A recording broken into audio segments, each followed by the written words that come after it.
হ্যাঁ, এবি পারমিতা নামে একটি ট্রলার, ওটা কাকদ্বীপেরই ট্রলার, বিএলের কাছেই ছিল, কাছাকাছি।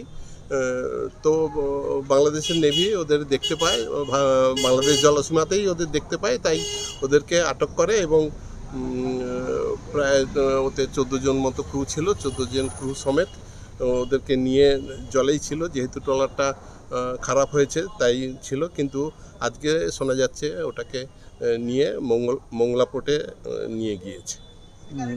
এই যে সমস্যাটা, এটা কয়েকদিন আগে ঘটলো, আবারও দেখা গেল আরও একটি ট্রলার এখানে আটক হয়েছে। এটা এই সমস্যাগুলো মানে সমাধান কী আছে?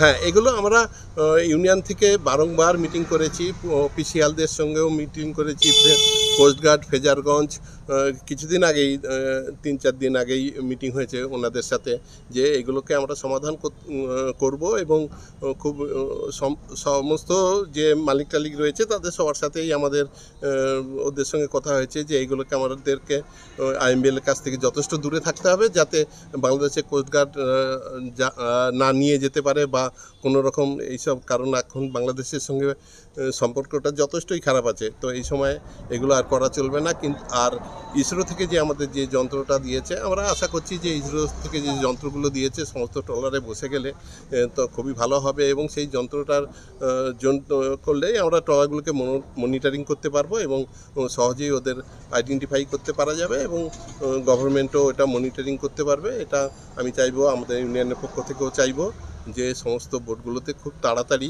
যেসব বোট আমাদের একটা ইন্টারন্যাশনাল বর্ডার যেহেতু রয়েছে, সেই তার কারণেই এই সমস্ত জায়গা থেকেও এই পাশেরটা যেন খুব তাড়াতাড়ি করা হয়। ওই যন্ত্রটা থাকলে পরে কি আইএমবিএল ক্রস করলে কি সেটা জানা যাবে? হ্যাঁ, আইএমবিএল ক্রস করলেও জানা যাবে এবং বাজার ওইখানে অ্যাওয়ার করবে এবং আমাদের ডিপার্টমেন্টও জানতে পারবে যে আইএমবিএল ক্রস করছে, তখন সতর্ক করা হবে কিংবা পানিশমেন্ট নেওয়া যাবে, যে প্রুফ পাওয়া যাবে, পানিশমেন্ট নেওয়া যাবে, কী কারণে ওরা ক্রস করেছিল, কি না করেছিল, এগুলো পাওয়া যাবে। এই ট্রলারটি মূলত ইঞ্জিন বিকল হয়ে, হ্যাঁ, এই ট্রলারটা আমাদের কাছে যা খবর আছে ইঞ্জিন বিকল হয়ে ভাসছিল।